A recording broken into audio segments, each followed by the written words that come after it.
Mesdames et messieurs, bonjour. C'est toujours un honneur et un plaisir de vous retrouver sur Esae TV. Et aujourd'hui, nous allons parler des centres sociaux créés par l'État pour la protection de nos enfants au Bénin. Vous êtes bien sur votre émission Le Débat et grâce à nos invités, vous comprendrez les rôles des centres de promotion sociale CPS. Et si vous venez de nous rejoindre, sachez que cette émission est diffusée tous les vendredis sur votre plateforme www.esaetv.com, aussi bien sur YouTube que sur vos Smart TV. Madame Edwige Bibiane Dassi-Vaudouret est chef du Centre de promotion sociale de Roulakodi. C'est à Cotonou. Madame Dassi-Vaudouret, bonjour à vous. Bonjour Madame Glago. Malgré son emploi du temps chargé, elle a bien voulu être à nos côtés cette semaine.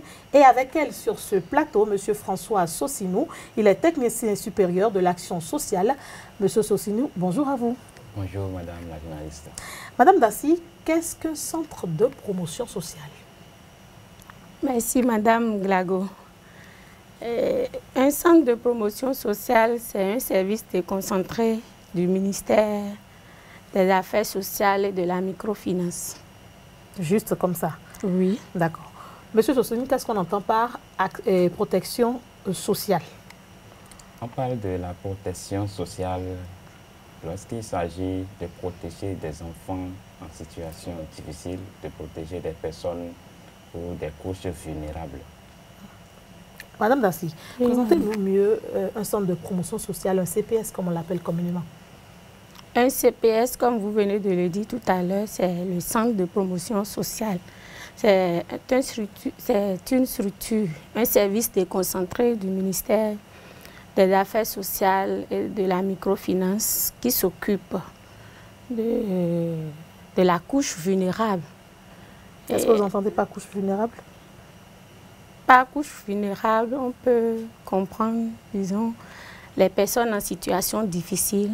Il s'agit notamment des enfants, des femmes, des personnes handicapées, des personnes de troisième âge. Bon, tous les membres d'une famille. Qui sont vulnérables. D'accord. Quelles sont les missions d'un CPS, s'il vous plaît? Un centre de promotion sociale a pour mission de mettre en pratique, d'appliquer la politique sociale du ministère des Affaires sociales et de la microfinance. Bref, la politique sociale du gouvernement. Du gouvernement. Avec comme rôle essentiel? Juste protéger? Oui, protéger. Ça veut dire que si je viens dans un centre social aujourd'hui, je verrai des personnes qui y vivent, c'est ça? Je veux mieux comprendre. Madame Glago, si vous venez au centre de promotion sociale, vous allez voir les techniciens sociaux qui sont là. Comme M. Sossinou? M. Sossinou, moi, et d'autres agents. Et il y aura les personnes vulnérables également, c'est ça? Non, les personnes vulnérables, ils viennent poser leurs problèmes au niveau des centres de promotion sociale. S'ils se retrouvent dans une situation donnée qui les dépasse, ils viennent, disons, exposer ce problème-là au niveau du centre de promotion sociale. Et comme des conseillers? Des conseillers. Et comme les assistants sociaux ont reçu, disons, la formation en la matière, ils sont là pour aider tous ceux qui se retrouvent, disons, en situation difficile. Protéger et accompagner, conseiller même les personnes en situation difficile, les personnes vulnérables. Cela m'amène à demander, est-ce qu'il y a d'autres rôles spécifiques qui vous est attribué en tant que technicien supérieur de l'action sociale ou en tant qu'assistant social? Bon, parlant des rôles attribués, de façon générale, nous protégeons surtout les couches vulnérables, telles que Madame la responsable a souligné, et aussi quelques rôles que nous pouvons aussi, nous sensibilisons, nous mettons toujours l'accent sur la sensibilisation et la vulgarisation des textes de loi et autres, pour pouvoir aider le gouvernement à ce que les populations à la base puissent être en possession des textes de loi, des arrêtés et autres. D'accord. D'abord, avant de poursuivre dans nos échanges et de mieux comprendre ce que vous faites véritablement, chers invités, est-ce qu'il y a une différence entre un assistant social et un technicien supérieur de l'action sociale, Monsieur Sossinou? Je pourrais dire qu'un assistant social, d'abord, un technicien social, d'abord c'est un agent qualifié qui a fait son étude à l'école supérieure des assistants sociaux qui se fait à Cotonou, à la FSS. Et il y a aussi le niveau 1 qui se trouve à Parakou, l'école médico-sociale de Parakou. L'assistance sociale, c'est de façon générale. Lorsque la personne poursuit son étude et fait le niveau 2, qui est l'école supérieure d'assistance sociale, on la considère et reçoit, il est diplômé d'état de technicien supérieur de l'action sociale. Donc là, on parle de technicien supérieur de l'action sociale. Tous, nous sommes des assistants sociaux.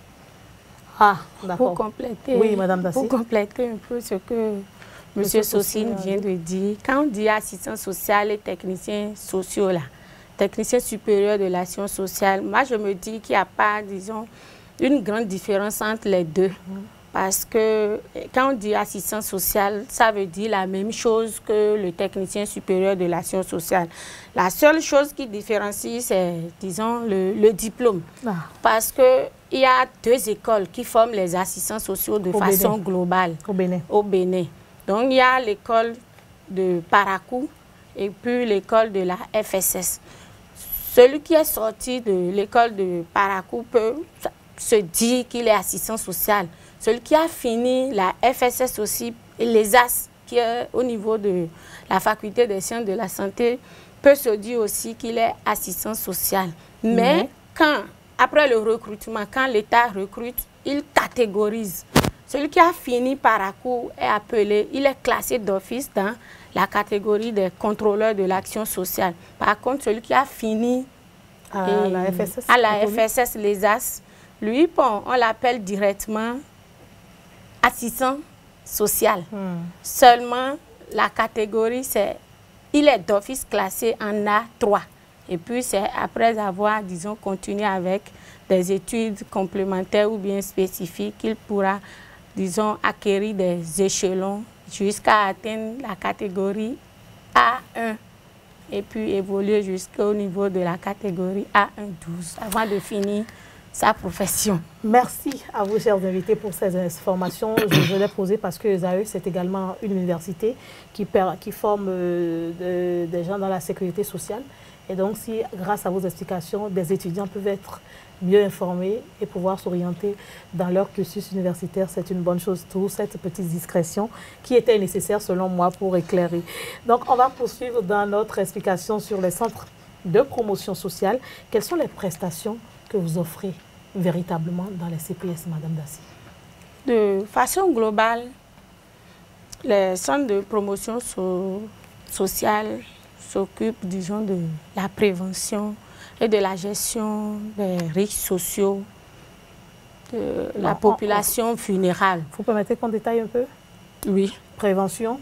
Prévention et gestion des risques sociaux, c'est-à-dire de la couche vulnérable. Je veux mieux comprendre. Quand on parle de la prévention, tout à l'heure, mon collègue avait parlé de la vulgarisation des tests de loi, les séances de sensibilisation, tout ça, tout ce qui, disons, nous amène en tant qu'assistant social à, disons, se rapprocher de la communauté ou bien d'un groupe donné pour partager des informations par rapport à un thème spécifique, disons, pour peut-être lutter contre une maladie ou une situation. Pour permettre aux populations d'avoir plus d'informations, par exemple, sur le paludisme, vous faites la sensibilisation. Le paludisme, la poliomyélite, par exemple, et d'autres, plein de choses. Maladies. Par exemple, les cas les violences faites aux femmes, aux filles, même même aux hommes, j'espère. Les hommes aussi sont violentés au quotidien. Tout à fait, même aux hommes. Seulement les hommes n'ont souvent pas le courage de se rapprocher de nous. Mais ça existe. Ça existe, oui. Non, c'est le moment plus que jamais de leur dire qu'ils ont également le droit de venir dénoncer. Parce qu'effectivement, s'ils ont été violentés d'une manière ou d'une autre, ils peuvent se rapprocher aussi des centres de promotion. Il n'y a pas de honte à avoir parce que c'est souvent la honte et nos pesanteurs sociaux qui font que... Ou bien, monsieur Saucine, c'est ça, hein? Oui, bon... Ou bien il y a d'autres raisons qui font que vous avez peur de dénoncer. Je pourrais dire que la raison fondamentale, c'est que l'homme n'arrive pas à s'extérioriser. L'homme n'arrive pas à s'humilier. Même ça va l'ego poussé. Bon, on peut dire ça. Il y a aussi quelque chose, c'est-à-dire nos présenteurs socioculturels nous amènent à adopter un comportement disant que... De silence. non seulement silence, c'est-à-dire on se voit supérieur à la femme. Donc on ne peut pas aller se présenter devant une structure, soit disant que en fait, nous avons une tel problème, et très souvent dans les centres de promotion sociale, vous allez voir des femmes et un homme va s'asseoir devant une femme, se confier en tant que démuni ou bien vulnérable. Vous voyez que c'est un peu difficile. C'est ça qui fait que déjà, quand vous parlez, on sent que c'est difficile. C'est difficile. C'est ça qui fait que très souvent, les hommes n'arrivent pas à venir poser leurs problèmes. Mais les quelques-uns qui ont le courage et qui voient, qui sont dépassés, et ils viennent poser leurs problèmes. Et on essaie de trouver des solutions. Non, en fait, j'aborde la question parce que souvent on dit que c'est toujours les femmes, c'est toujours les femmes. Parce que, mesdames et messieurs, ne pensez pas qu'on est en train de se moquer. Non, en fait, le problème est crucial. On est dans une société où, effectivement, on se dit l'homme est censé protéger la femme. Ou est-ce que l'homme viendrait se plaindre qu'il a subi une violence alors que c'est lui l'homme fort qui devrait normalement protéger la femme, voilà, et se voir en position de faiblesse. Alors qu'il y a des femmes, effectivement, qui sont en position de force, déjà physique par rapport à l'homme, et qui peuvent le brimer. Et si l'homme, émotionnellement ou sentimentalement, est aussi faible, il peut subir des violences de la part d'une femme. Donc, on les invite à dénoncer. Tout à fait. Ils peuvent aussi dénoncer autant que les femmes au niveau des centres de promotion sociale pour recevoir notre appui par rapport à la gestion de ces situations-là. Et donc, on parlait de prévention, de gestion des risques sociaux. Des risques sociaux. On vient de parler des maladies. De la prévention. De la prévention, oui, des maladies. Il y a encore quels risques? Bon, parlant des risques sociaux, je peux parler des sinistres. Les inondations? Oui, inondations, cas d'incendie et même cas d'intoxication alimentaire qui touche, disons, une majeure partie d'une population donnée, peut catégoriser tout ça là dans les risques sociaux. Par exemple, quand il y a une épidémie de choléra, par exemple? Épidémie de choléra, oui. En fait, je pose la question. Oui, on peut classer ça dedans. Parce que souvent, on pense que les centres de promotion sociale, c'est seulement quand on a des problèmes avec son enfant, quand l'enfant a fouillé. C'est pas ça. Non, c'est souvent l'impression qu'on a. Donc, c'est pour mieux comprendre que je vous ai fait appel aujourd'hui. Donc, ce n'est pas seulement que ça. C'est pas seulement que ça. Donc, quand il y a inondation, quand il y a inondation et intoxication alimentaire, quand on mange quelque chose, une grande communauté ou une petite famille? Une grande communauté. Ce n'est pas seulement au niveau d'une petite famille. Même quand il y a quoi encore. En tout cas, vous avez parlé de choléra tout à l'heure. Une épidémie qui touche une majeure partie d'une population donnée, nous pouvons vous intervenir. Et vous intervenez en faisant quoi? Bon, souvent au niveau des centres de promotion sociale, je dirais qu'au niveau des, disons, du ministère des Affaires sociales et de la microfinance, c'est souvent un appui substantiel que nous donnons. C'est vrai qu'on n'arrive pas... Moi, je n'aime pas les gros français. Appui substantiel, là, c'est quoi? C'est un truc qui n'est pas consistant. C'est de l'argent, c'est de la nourriture, c'est des apports matériels, je veux comprendre. Ça peut être de l'argent, d'apports matériels et même psychologique, le soutien psychologique. C'est important. C'est important. Monsieur Sossi, vous voulez ajouter quelque chose par rapport à la gestion, à la prévention des risques sociaux? Bon, par rapport à la gestion des risques sociaux... Mieux détailler, donner plus d'explications. Bon, il y a aussi, si les personnes en cette situation, victimes, se présentent au centre de promotion sociale, il y a d'abord la constitution du dossier. On constitue un dossier pour l'administration. Pour cette personne. Et s'il s'agit de sinistre, il y a un dossier secours sinistre. Donc, ça va permettre à la personne de bénéficier de quelque chose. Au fait, c'est une compensation. Voilà, ce qui est cassé est déjà cassé, on ne peut plus... Ce qui est brûlé est déjà brûlé. Mais on peut accompagner un peu. Voilà, on va accompagner la personne. Très souvent, on commence par le soutien psychologique. C'est-à-dire, d'abord, la personne est démoralisée, démotivée, perdue, oui, et il faut d'abord remonter son moral avant de commencer par faire... on va faire de l'assimilation. Je suis une personne en situation de... Je vais voir lequel est plus grave. Ma maison vient de partir sous l'eau, je viens de perdre un enfant. Et je viens au centre de promotion sociale. Voilà. Par exemple, ce cas, c'est un cas un peu truc là. Si réellement c'était ça, on devrait l'assistante sociale qui est là devait faire une enquête sociale d'abord, en avance, pour voir si effectivement... Non, parce que, vous voyez, quelqu'un d'autre peut venir et dire la même chose. Et cela peut ne pas... Non, bon, en fait, l'enquête sociale, ça dépend de la disponibilité du technicien supérieur ou bien de l'assistante sociale. La distance entre le centre de promotion sociale et le lieu du sinistre, c'est ça? Bon, la distance importe peu. C'est-à-dire c'est la disponibilité d'abord. Je veux comprendre. La disponibilité d'abord. D'accord. Bon, la distance, bon, il y a les motos. Il est disponible. Quand il voit le besoin pressant, il se rend directement dans le ménage ou sur le site pour constater les faits. Et c'est à partir de là qu'il pourra faire un rapport d'enquête sociale bien fourni et qu'on adresse maintenant à la direction. Et à quel moment intervient le soutien psychologique? Le soutien psychologique, au moment même que l'usager est venu, on commence même par l'accueil et la mise en confiance. Là, si la personne n'a pas pu se déplacer, c'est quelqu'un qui est venu dénoncer à sa place. C'est sur place, lors de l'enquête sociale, que vous faites le soutien psychologique? Oui, si par exemple, c'est quelqu'un d'autre qui est venu poser le problème et l'intéressé même est à la maison, non, nous devons se rendre dans le ménage de la personne, c'est-à-dire faire une visite à domicile pour constater les trucs. Là, on va lui apporter les soutiens et même dans son ménage. D'accord. Avant de commencer. Par rapport pour compléter un peu mon collègue, quand un usager vient comme ça, au niveau du centre, on l'accueille. Il a dit ça tout à l'heure, il a parlé de l'accueil, de la mise en confiance. Et puis après, on fait l'entretien. La personne doit exposer, nous dire de façon concrète ce qui l'amène vers le centre.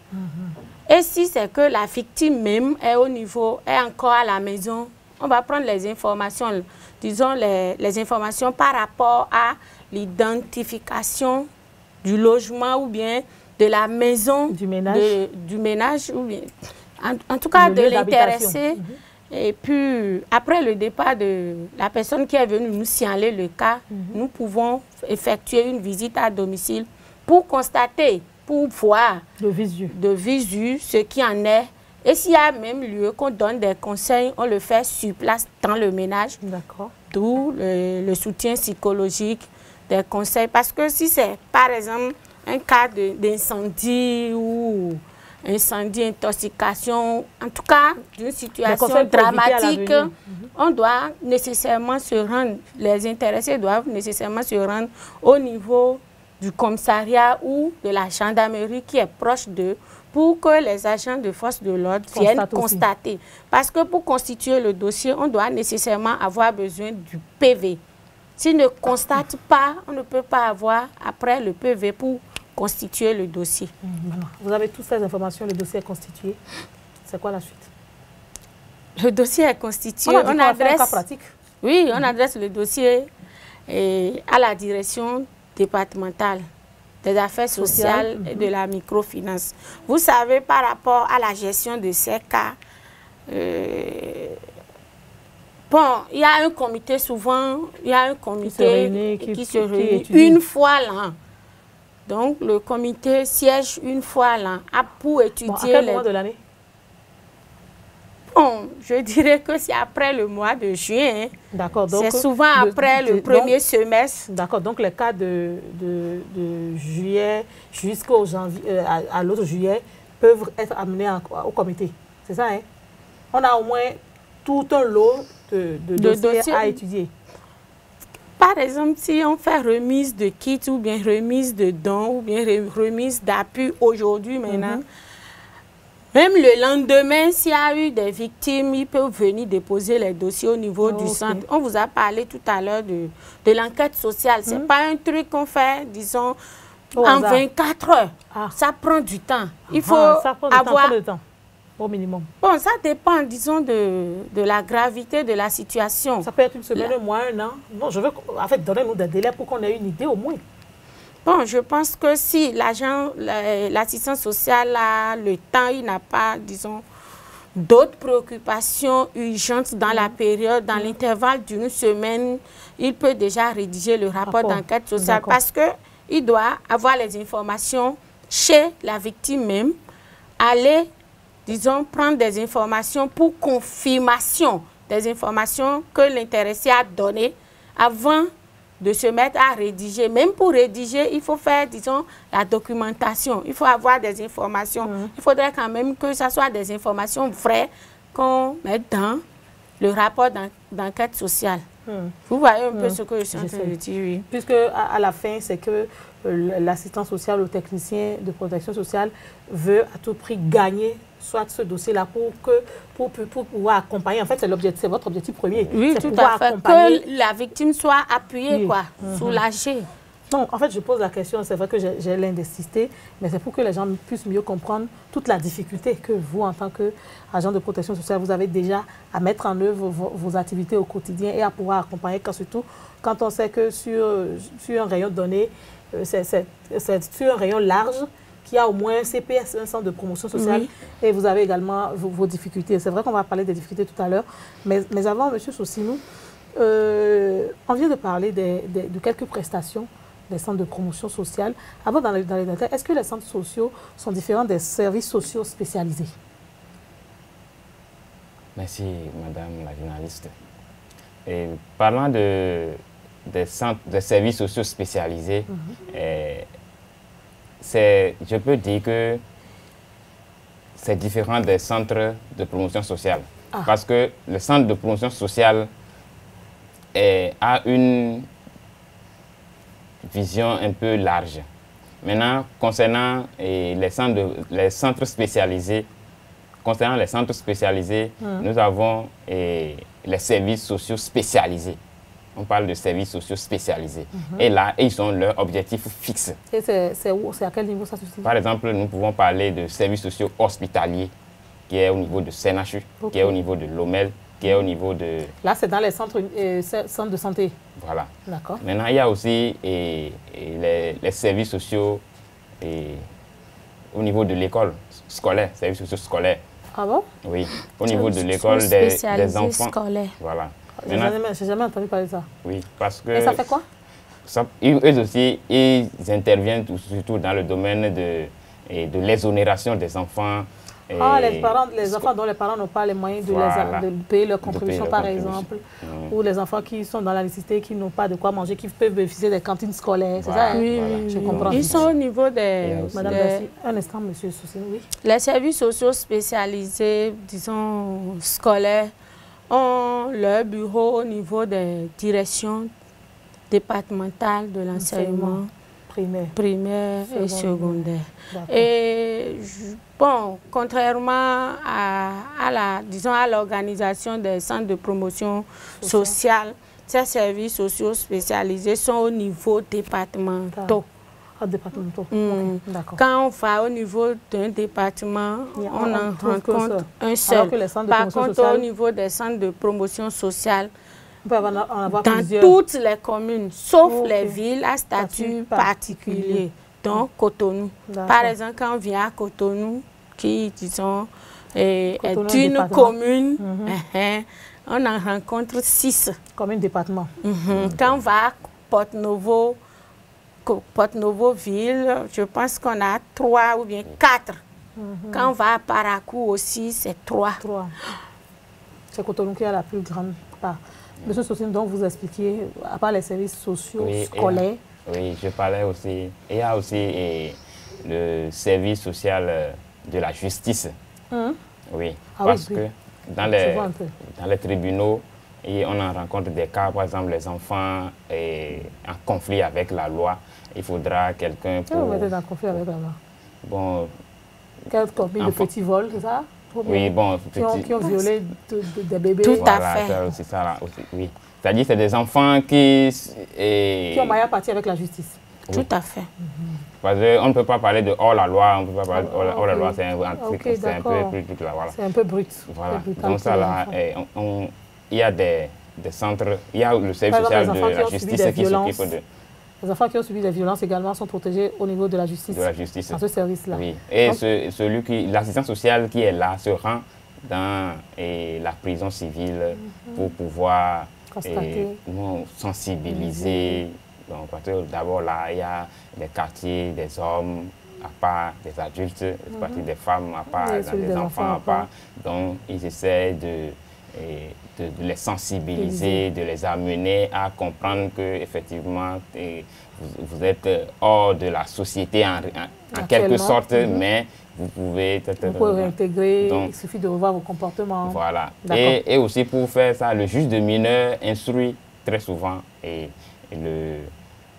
l'assistance sociale pour pouvoir mener une enquête dans le cadre de ces enfants-là. D'accord. D'accord. Donc voilà un peu. On va pas citer dans tous les secteurs. Il y a d'autres secteurs qui vous tiennent. Oui, il y a aussi d'autres secteurs. Dans les pays un peu avancés, à la mairie, il doit y avoir une assistance sociale là. Ah oui, puisque la mairie travaille pour la communauté. Il doit y avoir une assistance sociale, mais au Bénin, bon, on n'a pas encore. On n'a pas encore. Peut-être on en viendra un jour. Madame Dassi Vodoukhé, parlez maintenant des différentes sections des centres de promotion sociale.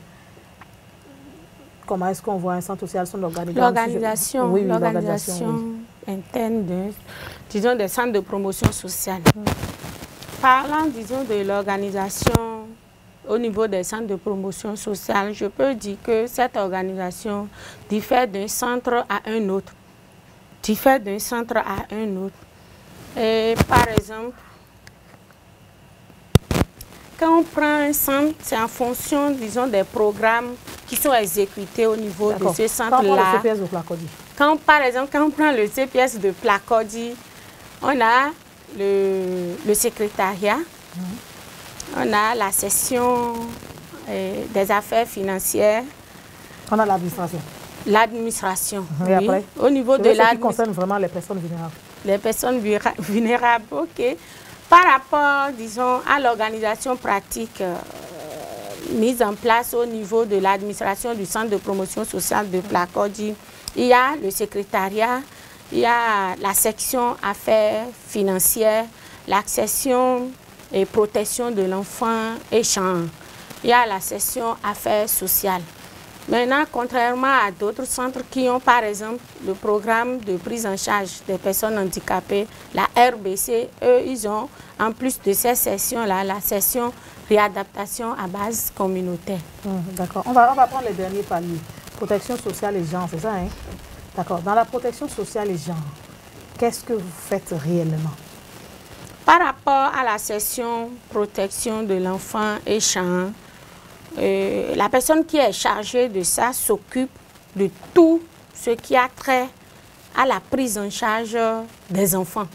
Quand on dit prise en charge des enfants, il s'agit de la prise en charge des enfants en situation difficile. Par exemple? Les enfants de la rue, les enfants en mobilité, les enfants issus... en mobilité? Oui. C'est-à-dire? Un enfant en mobilité, c'est-à-dire un enfant qu'on a rencontré dans la communauté. Un enfant qui n'a pas un domicile fixe. Qui n'a pas un domicile fixe. Peut-être il a quitté Comé, il a suivi ses camarades qui lui a dit peut-être qu'eux, ils travaillent dans une boulangerie à Cotonou et ils gagnent leur pain. Et arrivé à Cotonou, peut-être il a trouvé, disons, le travail. Et quelques jours après, peut-être pas, disons... mauvais comportement. Pas mauvais comportement, il a perdu ce travail. Donc, il doit se chercher dans la communauté. Donc, il suit ses camarades et puis il va, disons, de gauche, de point A à B, de B à C, de C à D. Et dans, disons, dans ce trajet, peut-être un agent du CPS peut être interpellé ou bien peut remarquer sa présence là au milieu d'un groupe avec qui le CPS travaille. Et là, on prend l'enfant là et de façon spécifique, on l'appuie. En quoi faisant? Il y a plusieurs choses qu'on peut faire avec cet enfant, étant donné que l'enfant, disons, a quitté son domicile. Il n'y a pas d'enquête sociale à faire là? Bien sûr, il y a d'enquête sociale à faire. Une fois que c'est dans la rue, on l'a identifié, on le prend, on fait l'entretien avec lui pour avoir des informations par rapport à sa famille, son identité. Et puis, si éventuellement, disons, lors du premier entretien, il nous donnait des informations par rapport à ses parents, on peut, et si nous voyons que nous pouvons prendre contact directement avec le parent, on peut essayer pour voir si ça peut donner quelque chose. Et le réinsérer dans sa famille, c'est ça? Pas de sitôt. Pas de sitôt. Et En plus de ça, comme les CPS ne sont pas habilités à garder ces champs d'enfants à la maison, souvent, quand on se retrouve devant ces cas-là, on essaie de faire le nécessaire au cours de la journée et dans la soirée, on prend contact avec l'OCPM, on va déposer l'enfant là au niveau de l'OCPM. Et cet enfant a au plus 12 heures à passer au niveau de l'OCPM. Le temps que peut-être le CPS essaie de prendre contact avec son collègue de sa zone de provenance pour voir si le collègue peut prendre contact avec ses parents et en savoir plus sur les raisons qui ont fait que l'enfant s'est retrouvé dans la rue. Et si éventuellement, bon, on a la chance, disons, d'avoir les informations dans les brefs délais, on peut l'amener de l'OCPM pour la réinsertion familiale. Dans le cas contraire, après 72 heures, on demande, disons, ordre de placement. Donc, on va chercher cet enfant-là au niveau de l'OCPM. D'accord. On prend l'ordre de placement et on va chercher cet enfant-là. On le place dans une famille haute. Il y a des familles qui attendent. Des familles hautes. Ce sont des familles que le ministère a identifiées et les membres de ces familles-là ont déjà suivi, disons, des formations en matière de la prise en charge des enfants en situation difficile. Donc, on va placer cet enfant-là dans la famille haute et continuer les investigations. Jusqu'à un problème de réinsertion familiale. La réinsertion familiale. Mais si éventuellement, durant, disons, pendant plus de 5 mois, on n'a pas eu les informations nécessaires pour nous permettre d'identifier de façon concrète la famille, disons, de l'enfant. Après 6 mois, on essaie, disons, de prendre l'ordonnance de placement et cet enfant peut être placé dans un centre d'accueil en attendant que les informations là nous parviennent. D'accord. Maintenant, dans ce qui a lieu de signifier, de préciser à ce niveau, c'est que, étant donné que l'enfant est identifié dans la rue, c'est dit qu'on ne peut pas avoir les informations ou bien on ne peut pas réaliser, disons, une enquête sociale autour de cet enfant dans la rue. Donc, c'est l'assistance sociale qui est dans la zone de provenance de l'enfant là, qui est chargée de faire le rapport, l'enquête sociale et de rédiger le rapport d'enquête sociale pour nous signifier que oui, là où l'enfant est, ses parents sont déjà, disons, pris en charge ou soutenus ou accompagnés au point où on peut faire la réinsertion familiale. Monsieur Saucinon, on va continuer avec le cas de Madame Dassi, un enfant retrouvé dans la rue en situation de mobilité. Oui. Après 6 mois, non, avant 6 mois, on a la chance, le centre de promotion sociale de la localité de Providence arrive à découvrir déjà sa famille et se rend compte que la famille n'a véritablement peut-être pas les moyens de reprendre cet enfant parce qu'il y a déjà beaucoup d'enfants. Le père n'a pas un travail consistant, ni la mère. Qu'est-ce que vous faites à ce moment précis? Bon, et à ce niveau, on constate que l'enfant doit grandir avec ses parents. On ne peut pas dire que parce que... Donc ce n'est pas de gaieté de cœur que l'enfant est séparé de ses parents? Non. D'accord. L'enfant doit vivre avec ses parents. C'est une obligation? Oui, dans la famille. Et si on voit des défaillances, c'est en ce moment où on place l'enfant... Des défaillances de quel genre? Bon, c'est ce que je dis. Par exemple, l'enfant qu'on a retrouvé dans la rue. L'enfant qu'on a retrouvé dans la rue. Là, maintenant, on n'a pas encore vu la famille. On n'est pas encore en contact avec la famille. Donc, il faudra... Mais votre collègue assure qu'il a je sais pas, un contact avec la famille, par exemple? Oui. Maintenant, le collègue doit nous informer que telle chose. C'est l'enquête sociale que lui va nous transmettre, qui va nous permettre, nous, de faire la réinsertion ou pas. Maintenant, la réinsertion doit être faite parce que... Dans quel cas vous faites la réinsertion et dans quel cas vous ne faites pas la réinsertion? Bon, lorsque on n'a pas de renseignements sur la famille... Véritablement? Là, on ne peut pas faire la réinsertion parce qu'on ne sait pas... L'enfant peut alors aller dans un centre d'accueil? En attendant. Si, par exemple, la famille est identifiée, une fois déjà identifiée, il y a l'assistante sociale de la localité qui doit sensibiliser la famille, qui doit apprêter la famille à accueillir de nouveau l'enfant. C'est la partie que je ne comprends pas souvent. C'est mon enfant. L'enfant est parti, a dû quitter la famille par amitié avec ses petits copains du quartier. Oui. J'en ai pas eu de nouvelles. J'ai cherché fatigué. Et un jour, on me contacte, on me dit on a retrouvé mon enfant quelque part et on vient enquêter sur moi. Oui. Et je dis que je n'ai pas les moyens de reprendre mon enfant. C'est quand même une bêtise. Hein? Ça, bon, au fait, après tout, c'est mon enfant. Hein.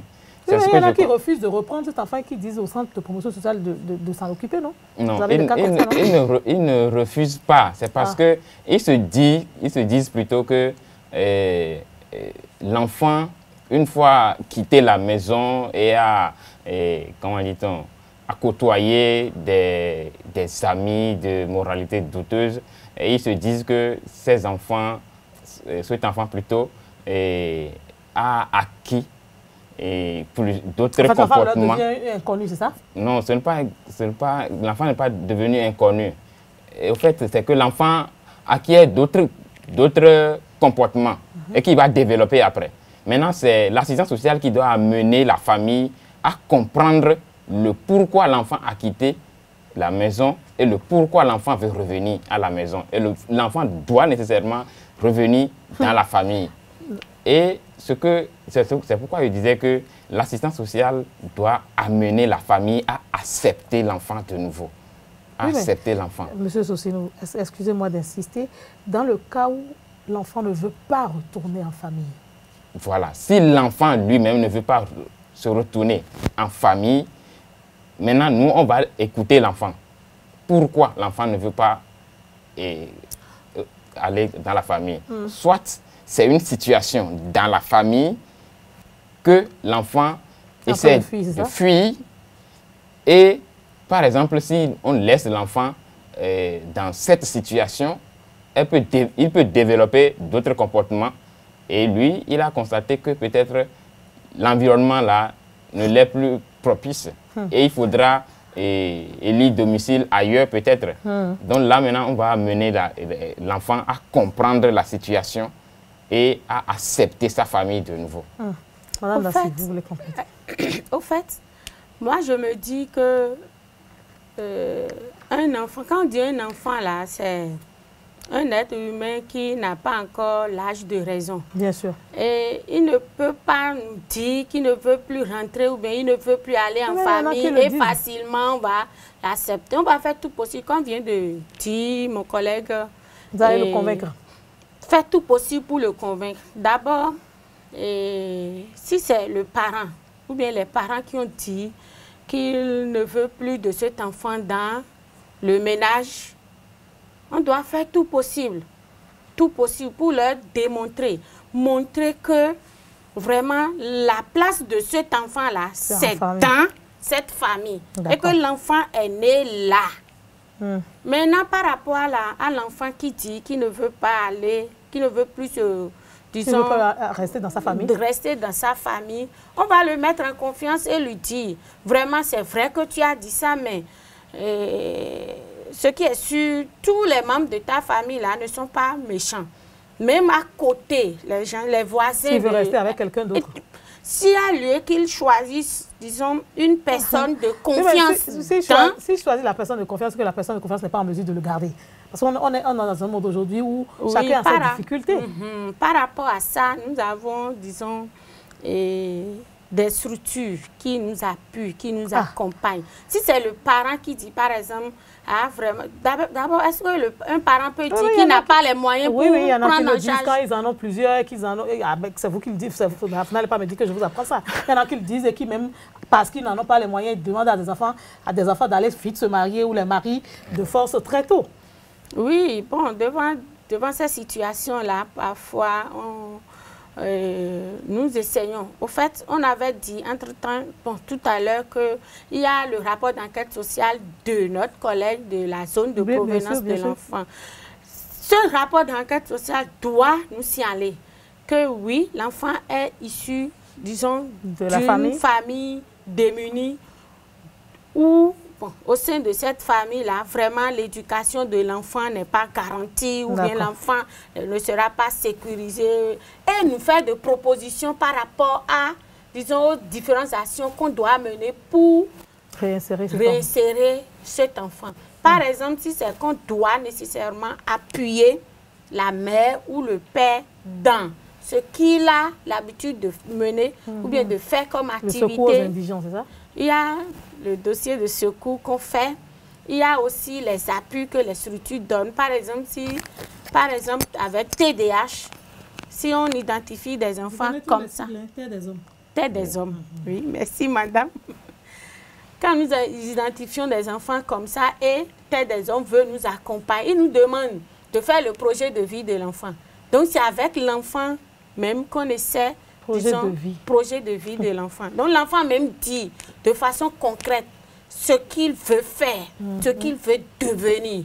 Et c'est à base de ça là que nous, assistants sociaux, nous essayons, disons, de l'accompagner à mettre tout ce qu'il dit là sur un papier.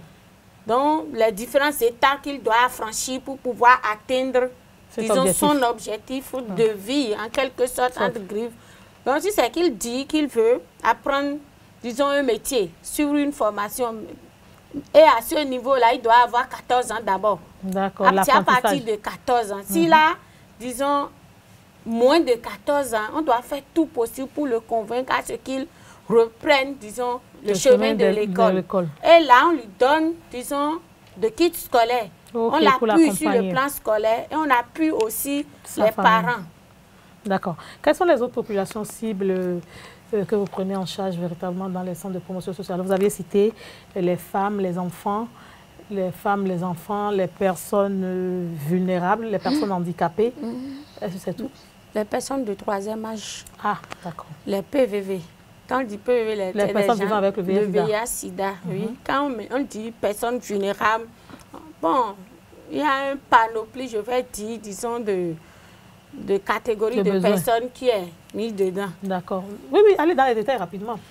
Personnes vulnérables, on peut prendre les personnes handicapées, les personnes de 3e âge, les personnes vivant avec le VIH, disons, les personnes qui sont affectées par différentes maladies, disons, incurables. Vous voulez compléter quelque chose très rapidement? Bon, on peut parler aussi des enfants orphelins vulnérables. Ceux qui ont perdu leurs parents. Voilà, OEV. Et le terme OEV est venu par l'avènement de SIDA, c'est-à-dire des enfants issus des parents qui sont décédés ou infectés du VIH. Mais pour ne pas laisser de clichés, on a dû étoffer ça avec des enfants en situation difficile, des enfants qui ont perdu de parents et qui vivent avec des tuteurs où ils sont vraiment en situation difficile. On les met tous ensemble pour qu'il n'y ait pas de clichés. Nous travaillons aussi avec la communauté à la base. Les groupements féminins. Les groupements féminins, les différents groupes, quoi. Au niveau de notre zone d'intervention. Groupe d'agriculteurs, groupe de pêcheurs, groupe de femmes, tout ça là. D'accord. Est-ce qu'il y a d'autres stratégies d'intervention que vous utilisez sur le terrain? À part les enquêtes sociales, les plaidoyers, les démarches, les visites? Oui, il y a la consultation sociale, on fait. Il y a les liaisons. Quand, par exemple, un usager vient au niveau du centre et après entretien, on remarque ou bien on constate que il ne réside pas sur notre zone d'intervention, on l'oriente vers la structure. Habilité, disons, à le prendre en charge ou la structure, disons, notre homologue qui est dans sa localité, dans sa zone d'intervention. Vous voulez ajouter autre chose aux stratégies? Non. Autre stratégie. Bon, après les liaisons, il y a aussi les lettres de motivation. Les lettres de motivation, par exemple, si vous faites le projet de vie de l'enfant, on rédige une lettre de motivation pour pouvoir amener l'assistance sociale qui est là-bas à suivre l'enfant. Et quelles sont les difficultés? On travaille en partenariat avec des structures, par exemple la santé. Vous avez constaté la fois dernière qu'on était ensemble disons, lors de l'exécution d'une activité. De vaccination. De vaccination, de sensibilisation. C'est comme ça avec toutes les structures qui, disons, se retrouvent sur notre zone notre territoire d'intervention. Nous devons l'obligation de travailler en collaboration avec eux. Mais vous abordez toutes les questions, toutes les questions sociales. Là, tout, disons, ce qui a trait au social en matière. Et quelles sont les difficultés que vous rencontrez?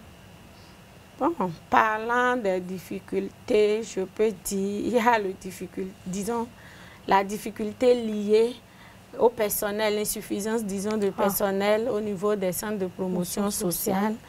Il y a le cadre de travail aussi qui n'est pas adapté. Si vous venez, par exemple, à Placoty, vous allez voir que il y a une porte là qui est comme passoire. Même si tu es à l'intérieur du bâtiment, tu peux voir tout ce qui se passe au dehors. Si tu es au dehors, tu peux voir tout ce qui se passe à l'intérieur aussi. Il y a un problème de cadre de travail qui se pose. Qui se pose, Et au-delà? Il y a problème de moyens. Par exemple, moyens de déplacement, c'est insuffisant. Tout le monde n'a pas les moyens. Parfois, on prend ses mains pour aller sur le terrain. C'est compliqué. Il y a les ressources qui sont mises aussi au niveau ressources financières? Financières. Par exemple, on peut nous dire pour les PTA, les personnes de 3e âge, il faut nécessairement, disons, appuyer avec... Ils nous donnent une enveloppe financière. Et peut-être... Avec un nombre donné alors que le nombre qui existe est plus grand. Le besoin dépasse ce qui est disponible. D'accord. Monsieur Socine, comme difficulté? Bon, quelques difficultés aussi, bon, pour compléter ce que Madame la responsable a souligné. Il y a aussi des difficultés liées aux usagers eux-mêmes. Bon, le fait que les usagers viennent poser leurs problèmes et donnent de fausses informations par rapport à leur localité, la localisation. On a des difficultés à se rendre dans les milieux. On a des problèmes de sincérité des personnes qui viennent vers vous. On a bien envie de les aider, mais par exemple, les contacts donnés, on appelle, ça ne sonne pas, ou bien c'est hors zone, et ça ne marche pas du tout. Ou bien des gens qui viennent avec sans numéro de téléphone, c'est-à-dire c'est sans domicile fixe. Pour retrouver ces cas, on a des difficultés pour les retrouver. Il y a aussi la collaboration, difficulté de collaboration avec les élus locaux et les partenaires, les quelques partenaires, bon, les financements surtout. D'accord. Si on vous demandait aujourd'hui pour conclure un appel ou une demande, je ne sais pas, qu'est-ce que vous diriez aux autorités ou aux populations elles-mêmes pour vous accompagner? Bon, ce que moi je pourrais dire, c'est d'informer la population sur ce que c'est que les prestations, un centre de promotion sociale et les prestations qu'offrent les centres de promotion sociale à la population.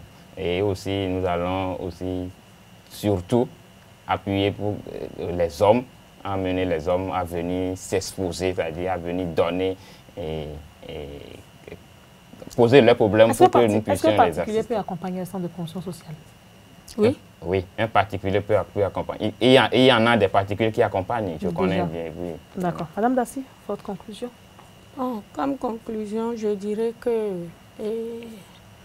les centres de promotion sociale sont là pour accompagner la communauté dans laquelle ou bien dans lesquelles ils sont, disons, installés ou de la même façon, ils sont là pour accompagner les élus. Nous sommes des conseils techniques des élus.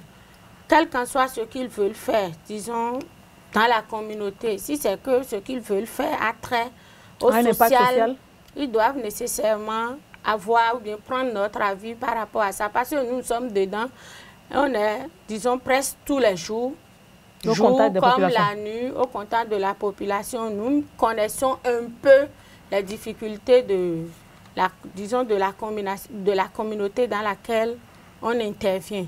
Donc, s'ils ont des trucs à faire, ils peuvent se rapprocher de nous. De la même façon, je vais profiter de l'occasion pour lancer un appel à l'endroit, disons, de la communauté du 5e arrondissement, que le CPS de Placoty est là pour tout l'arrondissement, pour tout le 5e arrondissement. Ce n'est pas seulement Nous ne sommes pas là seulement pour placoder. Certains disent que comme le centre est installé à Placodi, c'est un centre de promotion sociale de Placodi. Je dirais que non, que le centre de promotion sociale qui est installé à Placodi est pour les 5 quartiers du 5e arrondissement. Et quand les 15, toutes mes excuses, les 15 quartiers du 5e arrondissement, est-ce quand s'il y a quelqu'un qui se retrouve, disons, en situation difficile, tout à l'heure, on avait, disons, cité un peu ce qu'on fait au niveau des centres de promotion sociale. S'ils voient qu'ils se retrouvent dedans ou bien s'ils sont confrontés à ces genres de problèmes-là, ils peuvent se rapprocher de nous. Mais de grâce, tout est affaire de dossier. C'est une administration. Quand ils viennent, on leur demande de constituer des dossiers. Ils n'ont qu'à prendre leur mal en patience et chercher à nous amener ces pièces, disons, administratives pour pouvoir les aider à constituer les différents dossiers pour les différentes prestations et appuis. Merci. Mesdames, Messieurs, c'est la fin. C'est vrai qu'on ne dira pas pendant 1 heure tout ce qu'il y a à dire sur un centre de promotion sociale, mais le plus important, c'est de savoir que les centres de promotion sociale existent un peu partout sur le territoire national au plan communal. Ces structures sont installées par le gouvernement à travers le ministère des Affaires sociales pour accompagner les populations qui ont des difficultés sociales. Et pour pouvoir accompagner ces populations-là, il faut véritablement que ces populations s'impliquent dans les informations vraies, nécessaires à ces différents dossiers constitués pour les accompagner. Et un centre de promotion sociale peut aussi bien accompagner une personne indigente qu'accompagner une personne en situation difficile. Mais qu'aujourd'hui, ces centres de promotion sociale essayent tant bien que mal de prévenir les risques sociaux à travers la sensibilisation, l'information, la communication pour un changement de comportement. Et si vous avez des informations, vous avez un centre de promotion sociale dans votre localité, rapprochez-vous ne serait-ce que pour informer. Et pour ces personnes de bonne volonté, comme j'ai l'habitude de le dire, le Bénin ne se construira pas sans un seul des Béninois. Et donc, si vous avez la possibilité d'accompagner par des dons en nature, en espèces, tout ce que vous voulez, rapprochez-vous de ces centres de promotion sociale pour les accompagner à faire mieux leur travail. Et un centre de promotion sociale, c'est un sacerdoce. Voilà, c'est la fin de votre émission Le Débat cette semaine. Merci de nous avoir reçus chez vous. Restez toujours connectés sur le www.ezaitv.com. À la semaine prochaine.